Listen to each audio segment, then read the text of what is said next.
الحمد لله رب العالمين، الصلاة والسلام على أشرف الأنبياء وإمام المرسلين نبينا محمد وعلى آله وصحبه ومن تبعهم بإحسان إلى يوم الدين. أوصيكم وإياي بتقوى الله عز وجل، فقد فاز المتقون. قال تعالى: إن للمتقين مفازا. Mzangu katika iman, baada ya kumshukuru Allah subhanahu wa ta'ala na kumtakia sala na salam kipenzi chetu nabii wetu Muhammadin sallallahu alayhi wasallam, mzangu, hii ni moja ya masiku ya darsa la fiqhi ambayo darasa hili alhamdulillah linatukumbusha na kutufahamisha nako mambo ambayo yanahusiana na ibada zetu, na alhamdulillah ni mwendelezo katika kutanabahisha kunako swala mbalimbali, na tuko katika kitabu Janaiz, kitabu ambacho kinazungumza kunako swala yanayohusiana na janaiz, kwa maana ni kitabu ambacho kinajikita katika ahadith zilizopo katika kitabu hichi cha Umdatul Ahkam. Kwa hiyo zipo nyingine ambazo pengine mtunzi wa kitabu hakuzileta kama ilivyokuwa kwenye milango mingine yote tuliyoipita, kwa sababu ni sharh Umdatul Ahkam. Kwa hiyo hadithi iliyopo katika kitabu hicho au katika mlango ndiyo sana sana tunayokwenda nayo, na yapo baadhi ya masaili ambayo pengine yanaweza yakapitwa sio kwa undani sana, lakini kwa kiasi kikubwa anakuwa amefahamisha kunako swala ya jeneza na yale ambayo yanahusisha swala ile. Na tumeona kwamba salatul janaiz ni swala ambayo ina 4 takbirat, ina takbira 4. Takbira ya kwanza tunasoma suratul Fatiha kwa ukamilifu wake, na takbira ya pili na kuwa salatu ibrahimia, yani kumsalia Mtume sallallahu alaihi wasallam kwa maana yote mpaka mwisho, kama inavyokuja katika swala za faradhi. Takbira nyingine ya tatu itakuwa ni takbira inayoashiria kumwombea dua mayit, kumwombea dua mayit, na baada ya hapo itatolewa takbira nyingine ya 4, na tutanyamaza kidogo na kuwa na saktatun yasira, yani kimya ambacho sio kimya kirefu sana, ni kimya kifupi. Baada ya hapo inatolewa salamu. Nakumbuka hii swala huwaga ni swala isiyokuwa na rukuu wala sujud. Kwa hiyo upangaji wake wa safu ni upangaji wa safu za kukaribiana. Wapo baadhi ya Waislamu ambao bado hili swala linakuwa pengine ni geni kwao, unakuta wanajitahidi kuweka nafasi baina ya swafu na swafu nyingine, na hii ni dalili kwamba hawa huenda wanafahamu kwamba huenda kuna rukuu, lakini kiuhalisia hakuna rukuu. Kwa hiyo ni swafu ambazo zinahitajika kukaribiana, kikubwa iwe ni mistari iliyonyooka, na ni vizuri zaidi kama utakavyokuja kuona swafu zenyewe ziwe ni witri, kama ni sehemu ambako kunaweza kupangika, mfano safu ambazo ni za watu wachache, basi ni kujitahidi kwamba mpaka zile safu ni sunna ziwe ni autar, kuanzia 3, 5, 7 wa hakadha. Lakini kama ni wengi ambao ni vigumu sana kudhibiti hilo, basi hilo litaachwa. Kama ni wengi kiasi kwamba huwezi ukadhibiti idadi ya safu, basi hilo linaachwa, kwa maana safu zinakuwa ni nyingi ambazo kusema kwamba mpaka ufanye witri itakuwa ni takalluf, yani itakuwa ni uzito ambao jambo hilo linakuwa kuwezekana kwake ni vigumu sana, lakini vile vile itachelewesha muda kwa kiasi kikubwa. Na salamu waga ni moja, salamu ni moja ya upande wa kulia, hiyo ndiyo sunna. Salamu inatolewa upande wa kulia moja, tayari swala ya mayit inakuwa imemalizika. Na kwa mwanamke tunasimama katikati ya jeneza au katikati ya mayit, ama mwanaume nasimama kichwani mwake. Na alhamdulillah, elimu hizi kwa kiasi kikubwa ahli sunnati wal jamaa hao ndo wameanza kuhuhisha watu kuswali swala hizi, lakini wengi ni mashahidi kwamba nyuma huko kulikuwa na kiza kinene kwelikweli. Hawaswali salatul janaizi isipokuwa ni yule ambaye anatambulika kwamba huyu ni shekhe au ni ustazi, na wakati mwingine hata maustazi hawajui. Yani ni wachache wanaofahamu salatul mayit ni swala ya namna gani, lakini walilahi alhamd, juhudi za mashekhe wa sunna zina matunda makubwa sana. Sasa hivi ikiswaliwa salatul mayit unaona safu zinakuwa ni nyingi, alhamdulillah, wengi wanashiriki katika swala ile. Katika kitabu hichi anasema Sheikh rahimahullahu ta'ala, babu fi salati ala alghaib wa ala alqabri, mlango unaofahamisha kuna kusala ya mayit lakini kwa mtu ambaye yuko mbali, wa ala alqabri, na kuswalia mayit juu ya kaburi lake, yani kwa maana kumswalia mayit hali ya kuwa tayari ameshazikwa. Yani mlango huu unafahamisha kunako kumswalia mtu ambaye hayupo pale na kusimamisha swala. Maana yake ndio maana ya ghaib, hayupo pale, yani huyo mayit kafa lakini ni sehemu za mbali. Lakini mlango huu vile vile utafahamisha kunako kumswalia mayit hali ya kuwa tayari ameshazikwa. Hadithi ameisimulia sahabiyul jalil Abi Hurairah radhiyallahu ta'ala anhu, sema qala na'a an-nabiy sallallahu alayhi wasallam an-najashi, na'a an-nabiy sallallahu alayhi wasallam an-najashiyya fi al-yawm alladhi mata fihi wa kharaja ila al-musalla fa saffa bihim wa kabbara 4.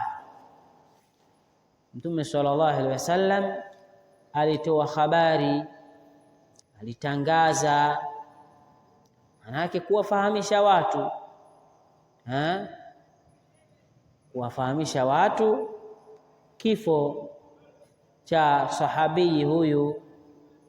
Make huyu naye anajumuishwa katika sahaba mfuasi wa Mtume sallallahu alaihi wasallam, mfalme huyu wa Habeshi ambayo kwa sasa ni nchi ya Ethiopia. Alikuwepo mfalme mkarimu sana asiyependa dhulma, anaitwa Najashi radhiyallahu ta'ala an, fil yawmi alladhi mata fihi, siku ambayo alikufa. Wa kharaja ila almusalla, akatoka Mtume sallallahu alaihi wasallam kuelekea kwenye msalla, kwa maana ya sehemu iliyo wazi. fasaffa bihim, akawapanga masahaba zake, wakabbara 4, na akatoa takbira mara 4, akatoa takbira mara 4. الحديث الثالث والخمسون بعد 100، hadithi ya 153 anaisimulia sahabiyul jalil Jabir bin Abdullah radhiyallahu ta'ala anhu anna an-nabiyya sallallahu alayhi wasallam salla ala an-najashi, salla ala najashin, aliswali salatul janais kwa mfalme huyu Najashi radhiyallahu ta'ala anhu. Fakuntu fi saffi thani au thalith. Jabir bin Abdullah radhiyallahu ta'ala anhu anasimulia, anasema Mtume sallallahu alaihi wasallam alitupanga safu kwa ajili ya kumswalia mfalme huyu aliyefariki kipindi hicho, na anasema fakuntu fi saffi thani, mimi nilikuwa katika safu, yani mstari ima wa pili au wa tatu, kuonesha kwamba halikuwepo kwenye tukio hilo. Na huyu mfalme Najashi kama nilivyoeleza kiufupi, anasema ismuhu Ashama, alikuwa anaitwa Ashama.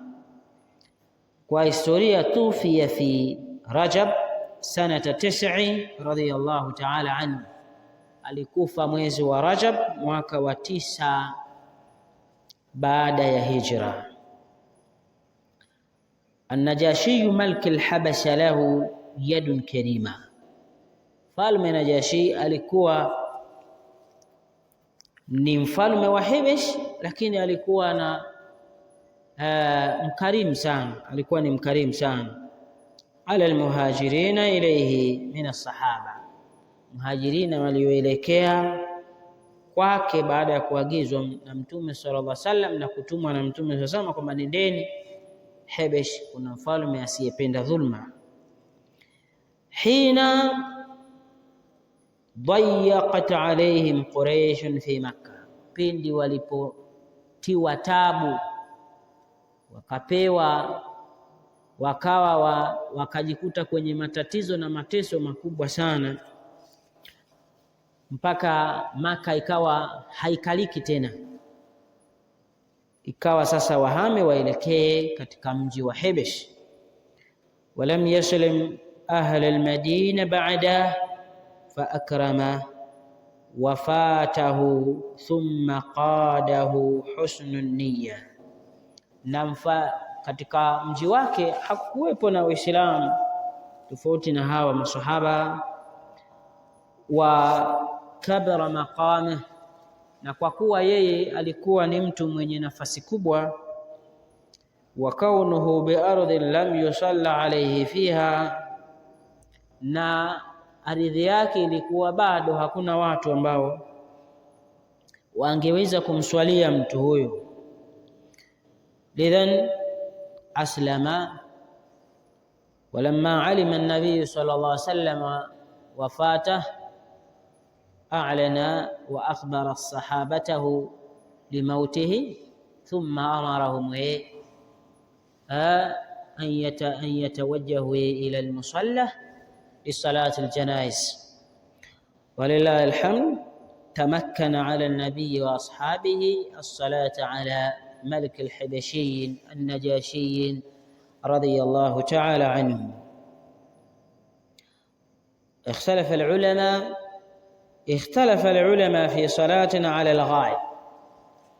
Wanachuoni, ndio maana unaona jambo hili halifanyiki sana kwenye mazingira yetu, ni kutokana na mazingira hayo ya khilafu.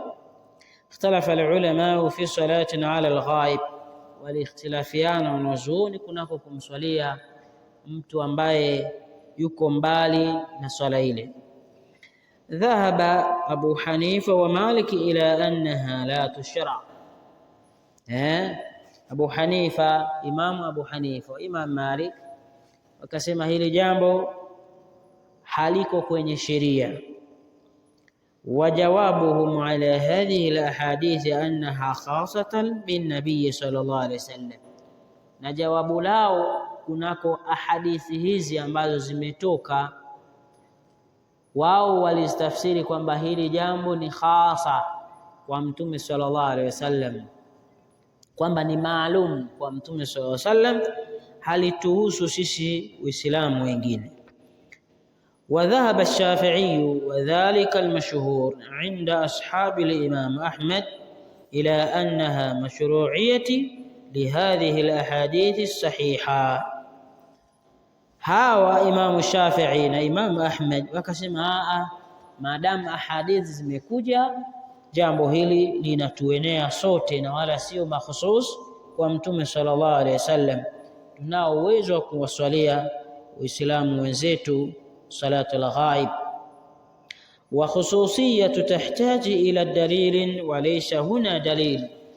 أما kusema ili ni khasa kwa Mtume sallallahu alaihi wasallam linahitajia dalili, na hapa hakuna dalili inayoashiria kwamba jambo hili linamuenea Mtume sallallahu alaihi wasallam peke yake na wala wengine hawaingii. وتوسط الشيخ الإسلام بن تيمية رحمه الله تعالى، Sheikh al-Islam Ibn Taymiyyah akawa na tafsiri, yani akawa baina ya qaulain. Make Imam Shafi'i, Imam Ahmad hao wameruhusu mutlaqa, na hasa kauli ambayo ni maarufu inda al-Imam Shafi'i rahimahullah ta'ala, mutlaqa, kwamba mtu ataswaliwa salatul ghaib kwa hali kwa hali zote, kwamba swala hili linajuzu kisheria maadamu ni mtu anaweza akaswaliwa. Lakini Sheikh al-Islam bin Taymiyyah tawassata bihi faqala in kana al-ghaib lam yusalla alayhi sulli alayhi ka hadhihi al-qadiyya, kama huyu ambaye mwenzetu hayupo lakini tunaamini kabisa alikopata yani alikopata kadari hii, yani sehemu alikofilia hakuna watu ambao wanaweza wakamswalia.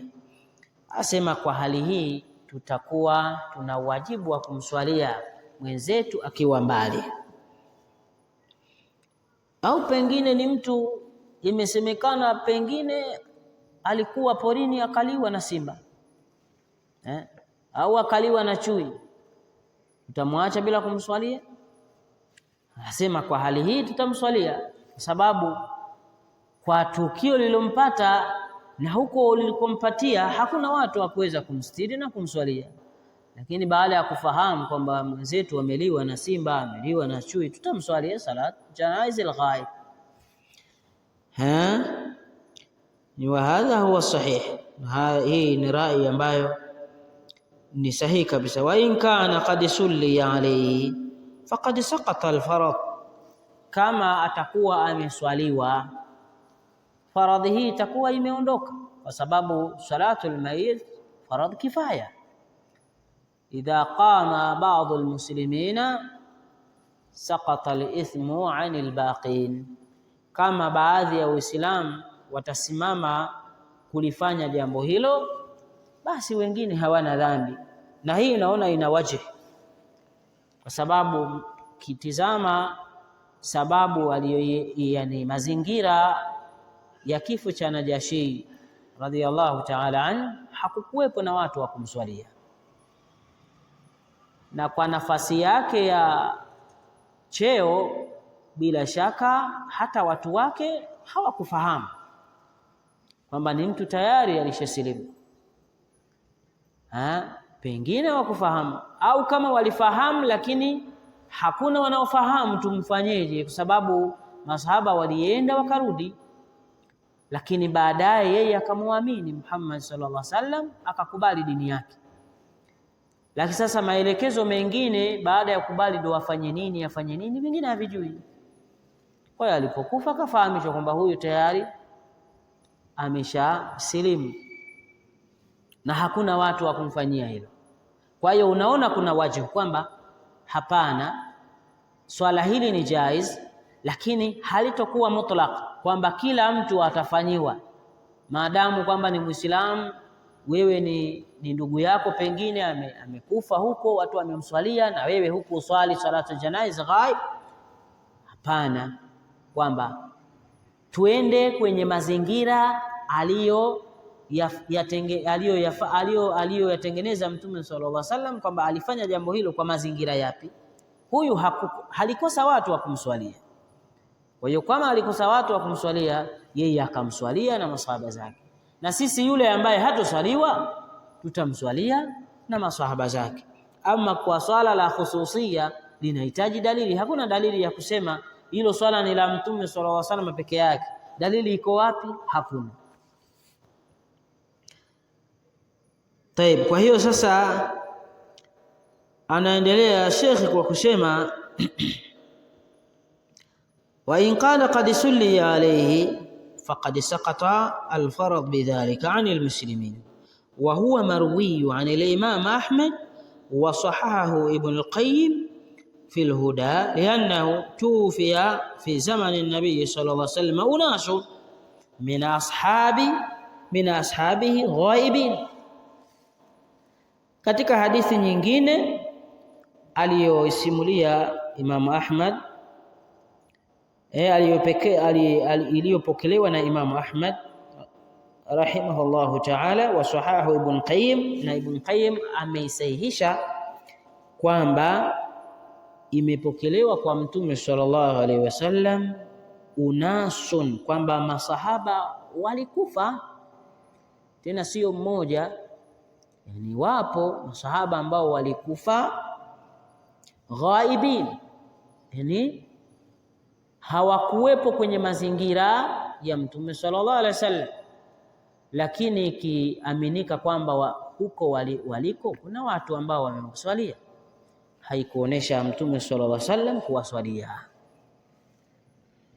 Walam yuthbit annahu salla ala ahadin minhum, haikuthibitika kabisa kwamba Mtume sallallahu alaihi wasallam aliswalia mmoja wapo kwa wale ambao walikufa kwenye mazingira ambayo wapo watu wa kuwaswalia, ambao walikufa wako nje ya Madina, lakini haikuthibitika kwamba Mtume sallallahu alaihi wasallam aliwaita Waislamu kwenda kuwaswalia. ونقل الشيخ الإسلام ابن تيمية رحمه الله تعالى عن الإمام أحمد أنه قال إذا مات رجل فاضل سلي عليه واحتج بقضية النجاشي. na Ibn Taymiyyah anasema akifa mtu mwenye cheo, mwenye nafasi kubwa katika Uislamu, yani ni alim kabir rabbani, ni mwanachuoni mkubwa, mlezi wa Uislamu, nafahamika, akifa huyu, basi anasema yafaa kumswalia salatul ghaib, yafaa kumswalia salat al-ghaib kama ni mtu mwenye fadhila, pengine ni mwana wa chuoni mkubwa kama alivyofariki mfano na Sheikh Uthaymeen rahimahullahu ta'ala, Sheikh Ibn Baz, waliswaliwa salatul ghaib sehemu nyingi sana, nchi nyingi sana waliswali salatul ghaib kwa wana wa chuoni hao. Au pengine Allah amekadiria mwanachuoni mkubwa maarufu kama Sheikh Al-Fawzan rahimahullah hafidhahullahu ta'ala amefariki, itafaa kwa Waislamu kumswalia hata kama wako mbali.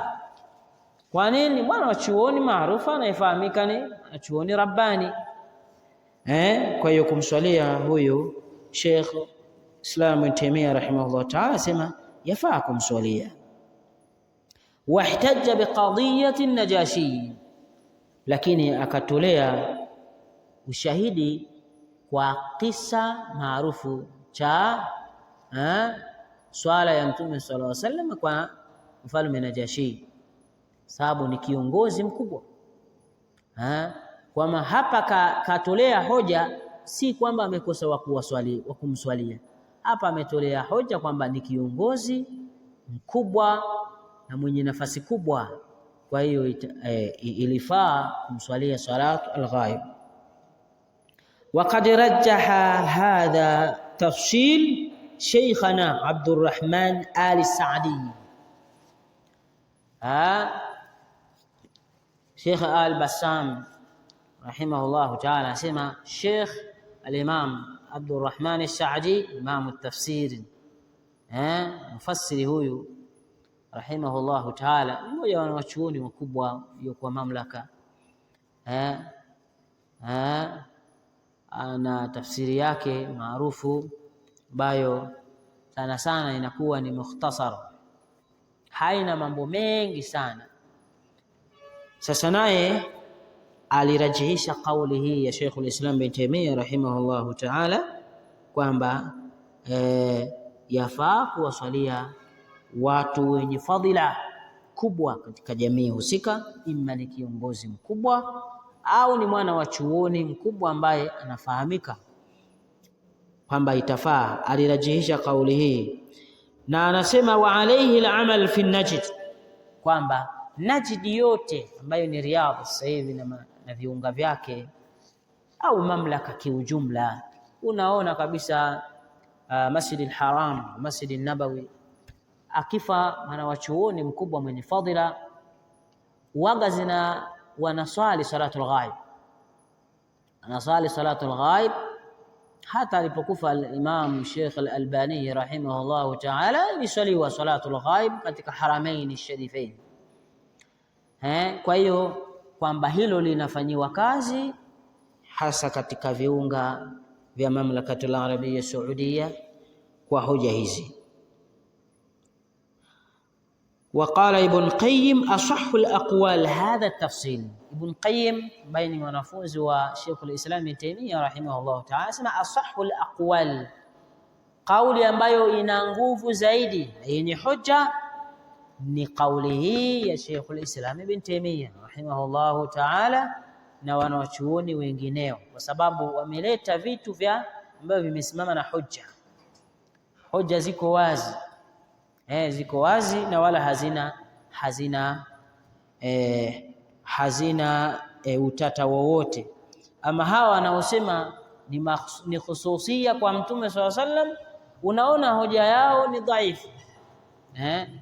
Khususia kwa Mtume sallallahu alaihi wasallam, kwamba hilo lilikuwa ni Mtume sallallahu alaihi wasallam, ni hoja ambayo unaona haina nguvu kubwa, kwa sababu inahitaji dalili. Labda anaweza akajazilia hapo akasema mbona fulani hajafanya, lakini khususia yoyote inahitaji dalili. Huwezi ukasema jambo hili ni khaswa bila dalili yoyote.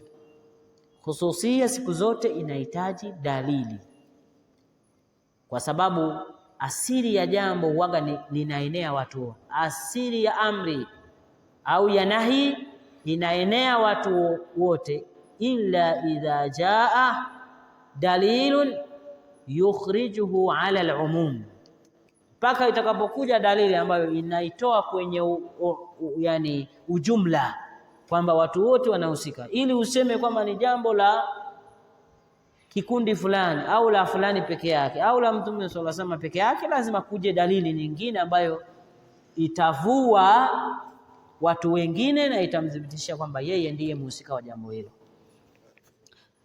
Tofauti na hapo, asili ya amri inakuwa ni am na wala sio khususia. ما يؤخذ من الحديث مشروعية الصلاة على الميت لأنها شفاعة ودعاء من إخوانه المصلين, kwamba kuwekewa sheria swala juu swala ya mayit, yani kuwekewa sheria au swala ya mayit kujuzu kwamba ni jambo liko sahihi kisheria, liannaha shafa'atun wa du'a, kwamba ni uombezi na dua min ikhwanihi almusallin, kwa ndugu zake wale walioswali. Namwombea ndugu yenu, kwa sababu mazingira ya kaburi ni mazingira ni mapya na ni mageni. Wa thabata an rasulillahi sallallahu alayhi wasallam anna almayyit yus'al walidhalika nad'u lahu thabat. Kama anaulizwa, bila shaka kuna haja ya kumuombea thabat katika hilo, na mazingira hayo ni mapya kabisa mapya. Kwa hiyo kuna haja ya kumuombea ndugu yetu. Mashru'iyatu salatun ala al-ghaib, mashru'iyatu salatun ala al-ghaib. Ama hapa dua ni vile ilivyowekwa sawa, kwa sababu dua ya mayit ni ndani ya swala na thabati baada ya kumzika. Hiyo ndiyo iliyothibiti. Ama vya baada yani jahal, watu ni jahali kwenye dini, ni mtihani. Watu wanamaliza salatul mayit alafu kuna al-Fatiha, kuna dua. Sasa hiyo dua iliyoombwa kwenye swala ilikuwa ya nini? Yani hiyo ina maana gani? Na hii nyingine ina maana gani? Lakini hii yote ni kwa sababu ya ujinga katika dini, kwa sababu yeye anaona labda wengi hawajaswali, kwa hiyo tuombe dua nyingine ili wote washiriki kumuombea. Lakini hata kumuombea, kwani wewe hata ukisema rahimahullahu ta'ala ukaja kwenye kaburi sema Allahumma ighfir lahu Allahumma thabbithu biqawli thabit, inatosha? Lakini bado mtu anaona kuna baada ya swala kuna al-Fatiha, kuna dua. Mkienda kwenye kaburi baada ya kuzika kuna al-Fatiha, kuna dua. Alafu sasa ile ambayo imethibiti wala haisomi, wala hawaambii watu kwamba jamani tumuombee mwenzetu thabati, hakuna. Watu wanaleta vya kwao tu. Kwa hiyo kuna vurugu nyingi sana kwenye ibada ambayo iko kisheria na imethibiti, lakini unakuta watu wanaleta ujuaji mwingi kwenye masala ya kisheria. Ana mashru'iyatu salatin ala al-ghaib, kwamba swala la kumswalia mayit ambaye ni ghaib, ambaye hayupo, ni swala vile vile liko kisheria, kwa sababu dalili ziko wazi. Wataqaddama anna al-ahadith laysa ala itlaqihi, na imetangulia hadithi kwamba hadithi hii haimaanishi kwamba ni moja kwa moja kwamba tunaswalia yeyote, hapana, bali yakhussu biha man lahu fadl wa ihsan am ala al-islam wal muslimin, bali inahusu yule mwenye fadhila na ihsan ya jumla ala al-islam wal muslimin. Sio kwamba anaswaliwa salatul ghaib kwamba ni ndugu yako, ni kaka yako. Salatul ghaib ni kwa yule mwenye fadhila katika dini na Uislamu kiujumla, yani nafasi yake ni kubwa. Sio kila mtu basi ndo kisha fariki basi ndo aswaliwa salatul ghaib, la, mpaka awe ni mtu mkubwa na mwenye heshima ya jumla, kwamba huyu kweli kahudumia dini na juhudi zake zimekuwa mashuhura lada almuslimin. طيب الصلاة على الميت في مصلى العيد إذا كان الجمع كثيرا، kwamba yafaa kumbe kumswalia mayit katika msalla wa Eid kama watu ni wengi sana. Ni musalla al-Eid, yani watu wakakusanyika sehemu ambako kuna swaliwa Eid, kwa sababu watu ni wengi mno. kwa maana sehemu ni finyu, hawawezi kuswali kutosha. Lazima watafute sehemu ambayo wengi watapata fursa ya kupata swala hiyo ya mayiti. Yafaa, lakini kwa sharti iwe ni kwamba watu ni wengi sana.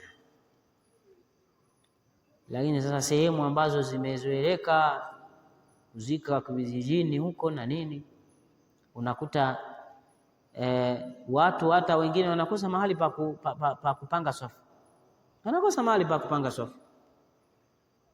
Watapanga swafu wapi? Mpaka yani kama ni sehemu ya wazi meisha. Kwa hiyo wengine wanaona wasiswali tu, sababu ile swala huwezi kusema tuswali mara mbili, ni waswali hawa swali hawa na swali hawa sawa. Lakini al-ahsan salatu al-mayyit maratan wahida, kama yakunu as-sunna salatu al-eid maratan wahida, kama ilivyokuwa sunna sala ya Eid swala kwa mara moja. Salatu al-mayyit aidan ni kuswali kwa mara moja. طيب الصلاة التكبير في صلاة الجنائز 4، وتقدم في أول الباب ما يقال بعد كل واحدة منهن، kwamba takbira katika swala ya Eid ni 4 na hili tumeshalieleza katika mlango uliopita. Fadilatun kathratul musallin wa kaunihim 3 sufufin, yani fadila za wingi yani wa wanaoswali na kuanzia mistari mitatu na kuendelea. Kwa hiyo ni kuonesha kwamba waliswali swala watu wengi, swala hiyo ya mayiti watu walikuwa ni wengi kiasi kwamba walianzia mistari mitatu na kuendelea, kwa maana ni jambo pia balo linabidi Uislamu kulifanyia pupa, hata kama kuna uwakilisho, lakini kama hakuna matatizo mengi ambayo kama nilivyoeleza darasa iliyopita kwamba hizi swalatul mayit kwenye mazingira yetu asilimia kubwa unakuta ni yani kuna maasi ya mengi, yani maasi yanakuwa ni mengi sana kwenye misiba yetu. Sasa unajiuliza wewe umekwenda kufanya ibada au yani unajiuliza wewe umekwenda kufanya ibada au kupata madhambi, kwa sababu unakuta mikhalafa ya sheria ni mengi mno. Sasa unajiuliza huko nakoelekea yani kuna kheri? Kwani kuna kheri huko nakoelekea au ni shari? Kwa sababu kama jambo limejawa na mikhalafa mingi na hii ni faradhi kifaya, sasa mimi sioni sababu ya kukukimbiza sana kwenda kule, kwa sababu unaweza ukaingia kwenye jambo badala ya kupata thawabu ikawa madhambi uliyofanya pale yakamaliza thawabu zako, yani yakaongezea na hizo ulizokuwa nazo, sio hizo ulizozipata hapa, yani hizo ulizokuwa nazo yeye zikasombwa kwa sababu ya vurugu zilizopale. Sasa inakuwa bid'a nyingi. Ukiangalia kwenye mwanzo wa msiba ibada inavyoendeshwa, vurugu ni nyingi kuliko wanavyovipatia. Yani vile vinavyokwenda kisheria ni vichache, vile ambavyo vinakuwa wanavipeleka kinyume na sheria vinakuwa ni vingi. Sasa al-ahsan ni nini? Ahsan ni kutokwenda kama hakuna ulazima. Al-ahsan ni nini? Kutokwenda, kwa sababu mikhalafa ni mingi kweli kweli. Sasa unajiuliza una ulazima gani? Unawaacha tu watu na mikhalafa yao wakapambana nayo kuliko kujitia kwenye matatizo mengi, vurugu nyingi na watu wapo. Kwa hiyo kusema kweli ni changamoto kubwa. Leo tunasema labda kama wajua misiba yetu hii yani unaweza ukapima yani vizuri Muislamu akapima yani huko unakuelekea, unaweza ukapata nafasi pengine ya kukemea hayo mambo au namna gani, Lakini kitendo cha kukaa kimya, tunawasindikiza tu na makorokoro yao, tunawasindikiza tu. Yaani mimi naona kama hatutengenezi. Bora tukasema bwana, kama ni msiba wa makorokoro, nyinyi mnaopenda makorokoro nendeni mkafanye. Na sisi ambao tunafuata sheria ifuate mkondo wake, sisi pia tujitegemee kwenye misiba yetu. Kwa sababu makorokoro yani ni mengi.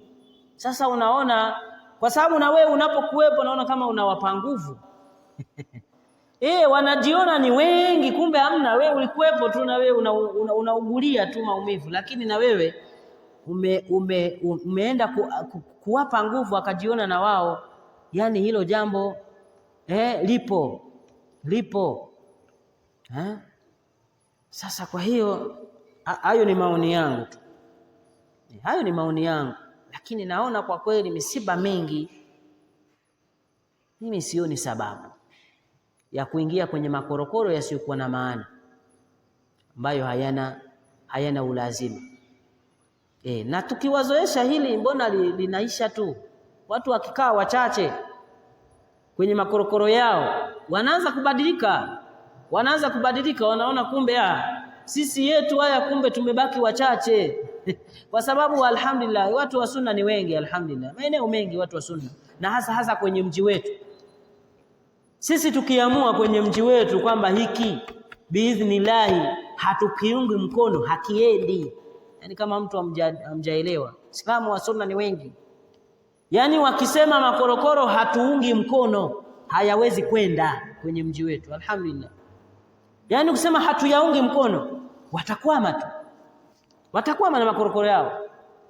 Yani watakwama. Hiyo asilimia ninayo kwamba wanakwama. Na mwisho wa siku wanayaacha. Mtu anajiona kabisa amekuwa mpweke. Watu hawapo kabisa, hawapo. Sasa anajiona sasa ya nini tunakosa watu, unakuwa ni kama wawili watatu au msiba gani? Basi anabadilika. Akibadilika na sisi ndo tayari tushafikisha ujumbe umefika. Sio wanyonge kama zamani bwana. Zamani tuko wawili watatu. Mtu msiba wako mpaka mwanze kualikana. Wakule waje kuwaidi huku, watoke huko waje kukupa support, angalau na wewe uonekane sunna imeshika kasi. Lakini sasa hivi alhamdulillah, watu wa sunna ni wengi mno. Na ndio wakienda kwenye msiba, inaonekana msiba umehudhuriwa na watu wengi, lakini asilimia kubwa ni watu wa sunna. Sasa kwa nini tusiachane navyo? Watu wakapambana na makorokoro yao, watajua wenyewe. Simetaka mtengeneze makorokoro yenu. Man ahdatha fi amrina hadha ma laysa minhu fa huwa radd. Kwamba mtu ambaye anazua tu.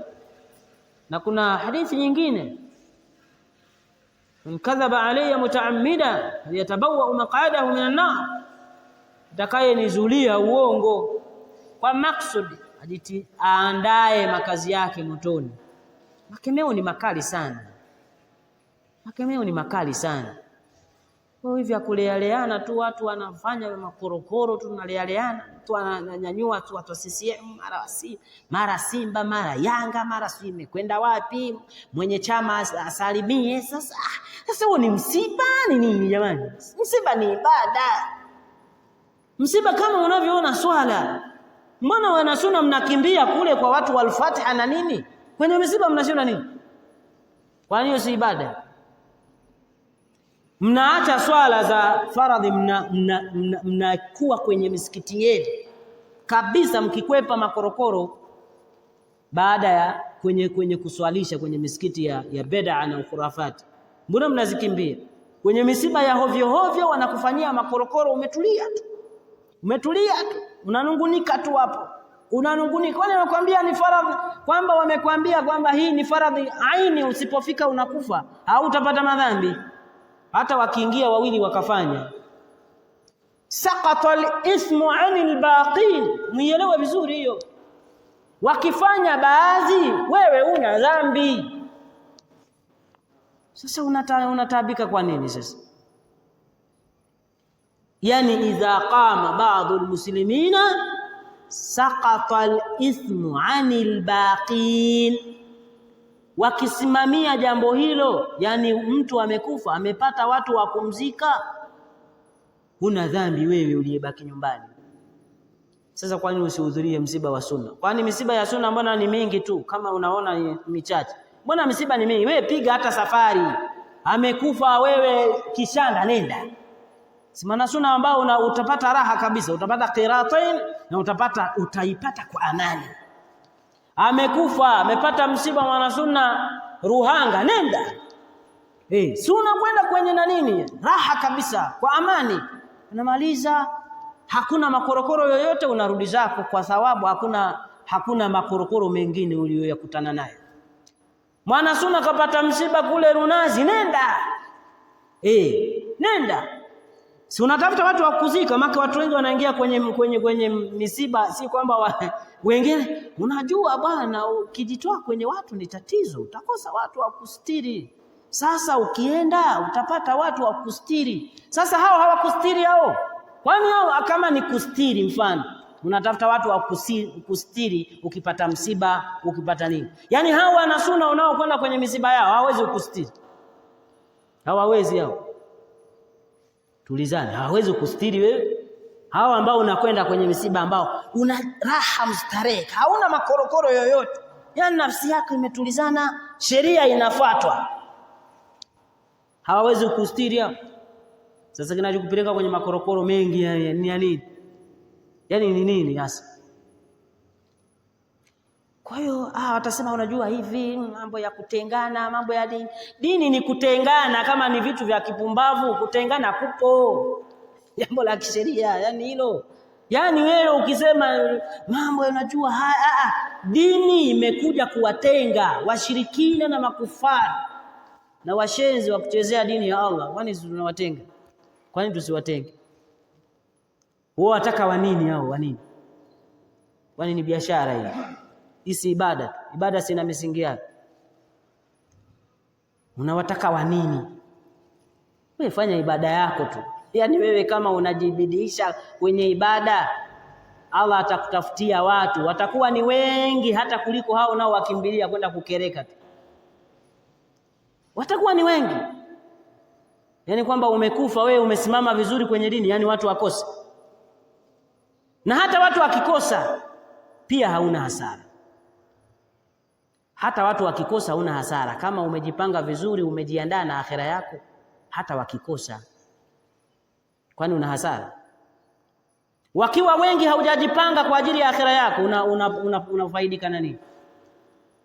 Yaani hujajipanga kwa ajili ya akhera yako, lakini umepata wengi, watu wamehudhuria, kulikuwa wamefurika. Alhamdulillah, leo wamefurika. Lakini wewe bwana, swala 5 zenyewe hazipo. Yaani hauna ulichonacho, ni Muislamu jina tu, lakini umepata wengi alhamdulillah. Haya, utafaidika na nini? Tuulizane, utapata faida gani? Kwa hiyo mafanikio ni kujipanga wewe. Usitegemee kwa mwenzio. Mwenzio mtegemee kwa asilimia ndogo sana. Asilimia kubwa tegemea kile ulichokiandaa. Kiwe ndio kwa taufiki ya Allah ni msaada kwako. Kabisa, unaona sunna imekuwa kama ya rojorojo hivi, yani unakuta mtu anasema jamani wanasunna wa zamani, walikuwa ni wanasunna kweli. Sasa hivi naona yani imeorojo, yani imekuwa yani kama ni uji umekuwa umechuja, yani umekuwa ni maji. Ni sunna tu ya rojorojo, haieleweki. Mtu unakuta yana sunna imevamiwa tu, yani watu wamevamia sunna wengi, tunaona wajitia ni wana sunna, makorokoro chungu mzima, haji hata wala nini, kavamia tu humu. Sasa unaona unajua wana sunna wa sasa hivi ni wepesi. Sunna haina neno, yani safi kabisa. Unakuta makorokoro mengi watu wameyarudia tu humo. Uingie kwenye vyama, makorokoro chungu mzima, misiba makorokoro, harusi makorokoro chungu mzima. Sasa sunna imeorojeka bwana, yani imekuwa ni ya kawaida mno. Mtu anaona akini hamna. Kwa hii staili tunayokwenda nayo, kwa kweli hapa tutabakia kwamba ni wana sunna ni wengi, lakini utendaji sifuri. Hiyo ni sahihi. Kama mwendo ndo huu, yaani umefika kwenye msiba, kuanzia maandalizi yote ni makorokoro yote, makorokoro chungu mzima, yaani ndo umefika ni makorokoro, kwenye kuswalia makorokoro, kwenye kuzika makorokoro, mmemaliza makorokoro, na hapo ndo kabisa wanawapatia kweli kweli na kugonga vitu vya hatari. Upo tumetulia, si umejileta mwenyewe. Na tumeshawaambia kwamba majukwaa ya sasa hivi kwa makhurafi ni misiba, ndio majukwaa pekee walioyabakiza, kwa sababu hitima imekufa, maulidi zimekufa, sijui kurehemu, sijui manini, yote yamekufa. Yani vurugu zote walizokuwa nazo zimekufa. Kilichobakia pekee tu ni msiba.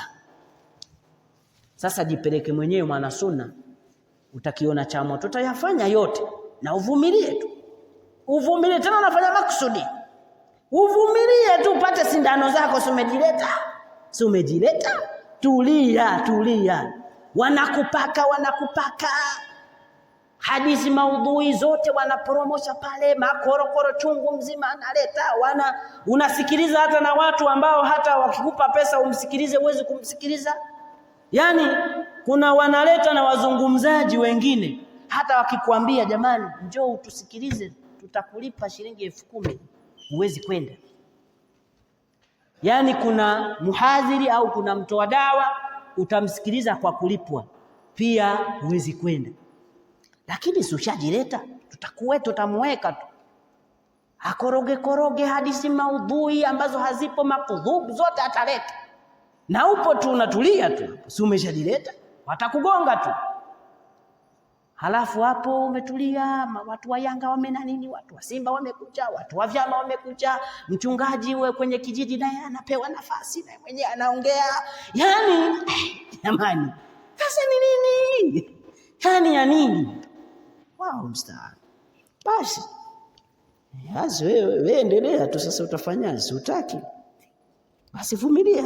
Si unataka mwenyewe, sasa utafanyaje? Unataka mwenyewe, nenda. طيب لما روى أصحاب السنن أيضا ما من مؤمن يموت فيصلى عليه أمة من المسلمين يبلغون أن يكون 3 صفوف إلا غفر له. Iniofa anasema kwa hadithi iliyopokelewa katika ashabi sunani, ma min mu'minin yamutu fayusalla alayhi ummatun min almuslimin, hakuna mu'min atakufa watamswalia umma katika Uislamu, yablughuna an yakuna 3 sufuf, wanafika safu 3, illa ghufira lahu, isipokuwa atasamehewa. Mshirikina asamehewi. Na hapa wanaposema muslimuna, sio muslimuna majina. Muslimuna wale waislamu kweli, sio muslimuna hao ambao wamekuja majina tu. Muslimuna watu walioshikamana na dini yao barabara, wakifika safu 3 asema muumini huyo hatoachwa isipokuwa atasamehewa. Na kusamehewa pia izingatiwe, sio kabairi dhunub, sio madhambi makubwa. Saghairi dhunub ni madhambi madogo. Sasa mtu ambaye amejiepusha na madhambi makubwa, amekuwa ni muwahidi, unajua ni muislamu wa kweli huyo, sio masiara. Yani huyo ni muislamu hasa, yani ni muislamu kama amejizuilia na madhambi makubwa, sio mshirikina. Amekufa tu na vizambi vidogo hivyo, safu zikishakuwa 3 za Uislamu, huyo hatoachwa isipokuwa atasamehewa. Tupo hapo kwa sababu ukishakufa kwenye kabairi dhunub hawa watu hawawezi kukuondoshea hilo kosa. Kosa linahitaji tauba. Tupo hapa mashekhe? Naam. Kwa hiyo fanya pupa na kusuhubiana na watu wema. Kwanza pia ukipata watu wema, dua zao tunataraji kuwa zinapokelewa. Lakini hawa makorokoro chungu mzima hawa, hiyo ni kaljumhuri al-asfari min jihati al-yasar. Yani ni kama masifuri yamepangana, lakini bahati mbaya yapo kushoto. Sasa ushawahi kuona masifuri ya kushoto yana faida gani? Masifuri mengi yakipangana kwenda kushoto hayanaga faida. Ukiweka moja inabaki hiyo hiyo moja, itasomeka moja. Ukiweka mbili yasomeka mbili hiyo hiyo. Hata masifuri yakiongozana mpaka huko. Lakini sifuri yenye thamani ni ya kulia. Kadiri sifuri zinavyoongezeka kwenda kulia, ndivyo zinaleta faida kubwa. Sasa wingi wa Uislamu hawa, asilimia kubwa ni makorokoro tu. Sasa ya nini? Tafuta watu ambao wako vizuri, na wapo, tunao alhamdulillah. Wapo watu ambao wamesimama imara kwenye dini yao alhamdulillah. Hawana hii kona kona, hawana kona kona, wapo wengi tu. Lakini sasa hata kama ni msiba, hata kama ana kona kona, lakini alhamdulillah mwana sunna, tunataraji kwenye msiba wake uko vizuri, twende. Lakini kama ni makorokoro, kwani mfano harusi si ibada? Harusi ni ibada mashekhe, harusi ni ibada. Lakini sheria inakuelekezaje? Harusi ukienda ukakuta mziki, ondoka, hata kuaga usiage. Ndio hivyo hivyo kama msiba. Ni kama msiba, umekuta makorokoro chungu mzima, achana nayo. Labda kama wewe ni mtu wa ndani kabisa, ukahisi kwamba undugu unaweza ukaingia doa, basi kwa silatu rahmi, basi utavumilia kwa hali hiyo, kwamba ni silatu rahmi, ni mtu ambaye ni ndugu. Sasa hapo una namna nyingine, kwa sababu kukata undugu ni kitu kikubwa sana, yaani kitu cha hatari zaidi. Sasa hii unaweza ukavumilia tu maudhi kwa hali hiyo na nini, basi kwa sababu ni ndugu. Kukata undugu ni kosa kubwa, isipokuwa pale ambapo itakuwa ni kitu yani ambacho ni haram mutlaqan. Naona seme undugu sasa, undugu katafsirika tofauti, kwamba ndugu kaweka mziki ukae. Sio hayo, sio hayo. Yani yale ambayo pengine hata na huyo ndugu yako hana uwezo wa kuyaondoa, hana uwezo. Tunazungumzia hii munkarati ambazo zinapatikana kwenye misiba, lakini kama mfano ni ndugu, hapo hakuna namna, utakwenda utashiriki basi, lakini wewe utajitenga na hao, hutoungana nao kwenye vikorokoro vyao. Lakini kama ni vitu tu mtubaki, mimi naona binafsi wakati mwingine, kwanza msiba asili yake ni dakika kidogo. Sasa hivi misiba inazidi kufanya utafikiri ni nini. Msiba unaanzia kuzika, kunaanzia saa 8 mpaka saa 11, watu ni msiba tu, yani ni kuzika huko. Sasa ndo nini? Yani mambo ya kumswalia, kumzika, ukamuombea dua, ukaondoka, ndo masaa yote haya?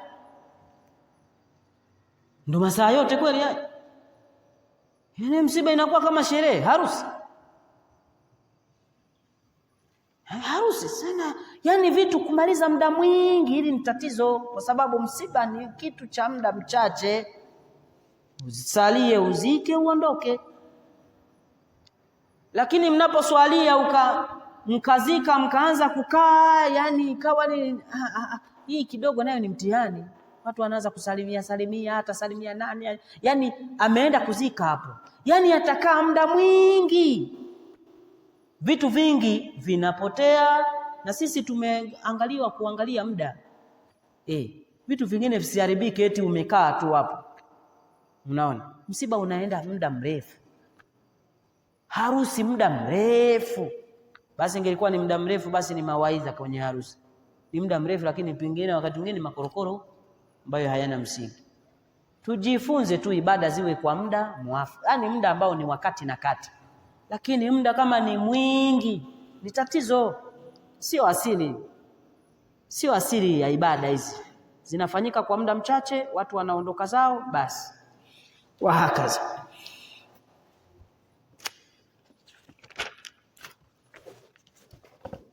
Al-ikhbar bimauti al-mayit limaslahatin fi dhalika min takthiri al-musallin, anasema kutolea habari, yani kutangaza msiba kwamba fulani amefariki, hii iwe ni kwa maslahi ya kuongeza idadi ya watakaoshiriki katika kumswalia mayit, na watu waongezeke wale watakaomuombea dua, sawa, kwa maslahi.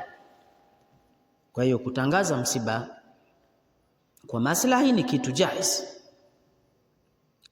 na kwa malengo ya kukithirisha waswaliji, wa ikhbari aqaribihi, na kufahamisha ndugu zake, fa inna dhalika laysa min an-na'yi al-manhiy anhu fi qawlihi sallallahu alayhi wasallam iyyakum wan-na'y fa inna an-na'ya 'amalu al-jahiliyya.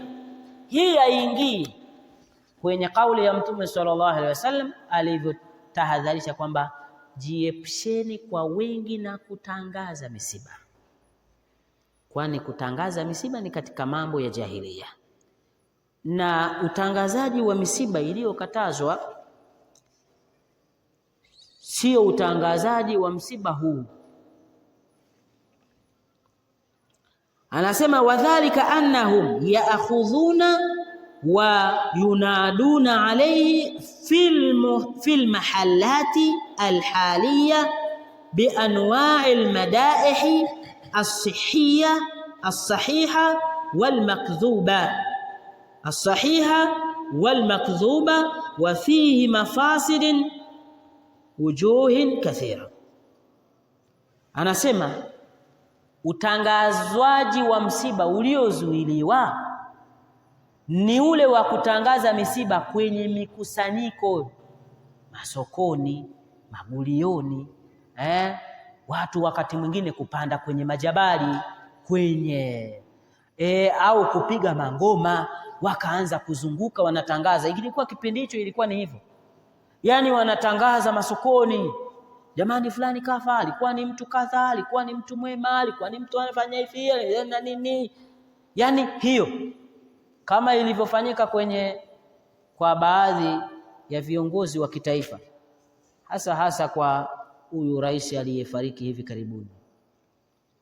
Alizungushwa kila utangazaji wa sampuli hiyo ndio unaozuiliwa, zungushwa kila kona, watu sijui wanafanyaje, basi sifia yaliyo ya ukweli yasiyokuwa ya ukweli, yani hivyo ndio vinavyozuiliwa hivyo.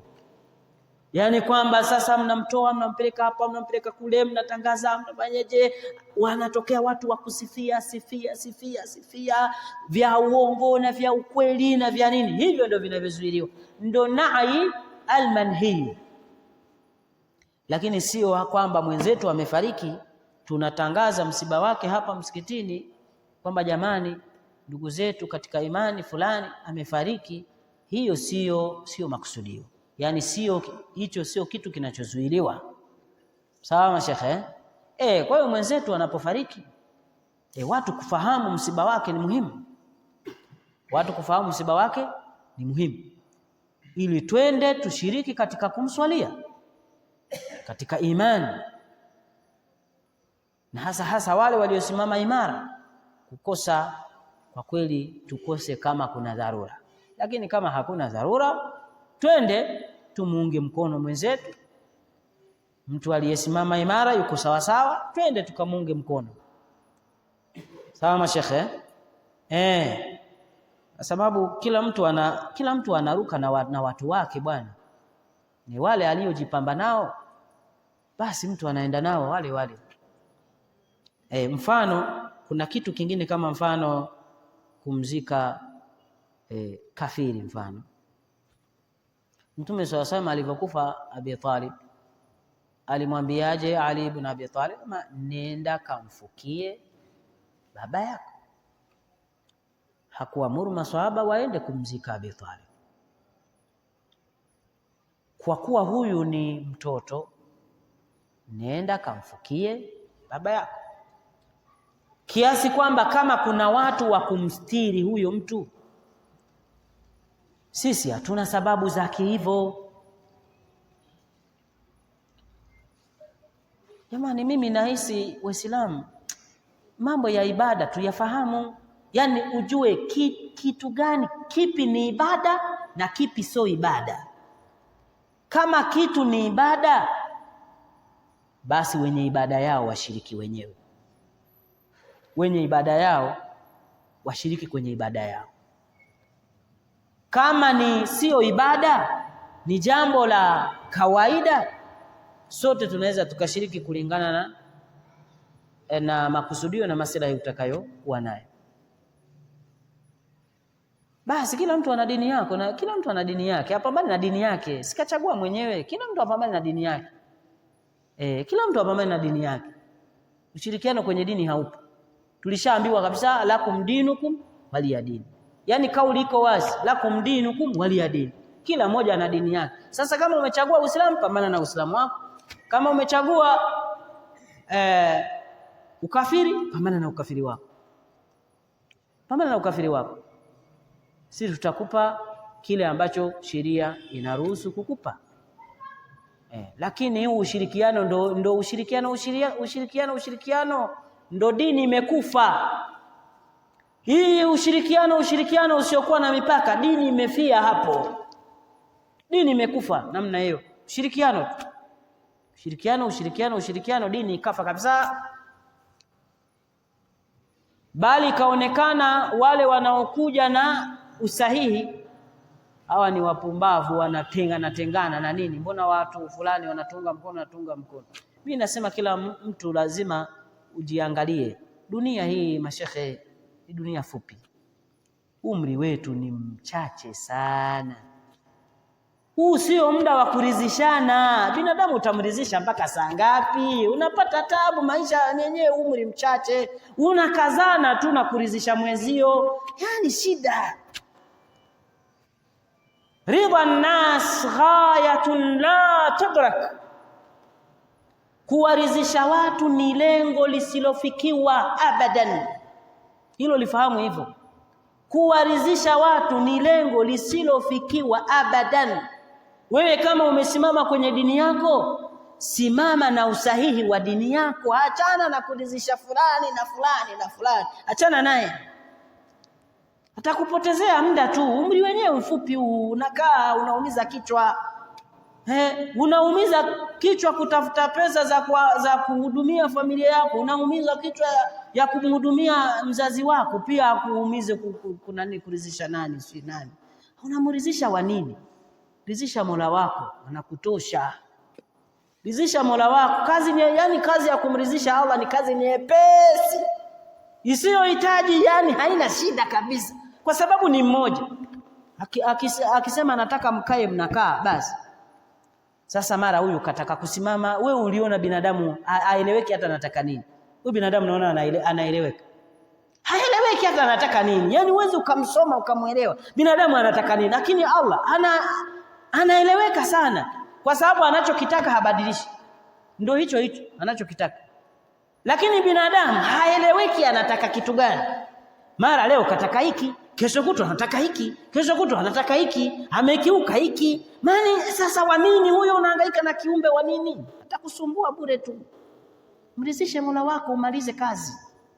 Sumbufu wa nini? Napata tabu za nini? Jazakumullahu khair. Subhanakallahumma bihamdika ashhadu an la ilaha illa anta astaghfiruka wa atubu ilayk.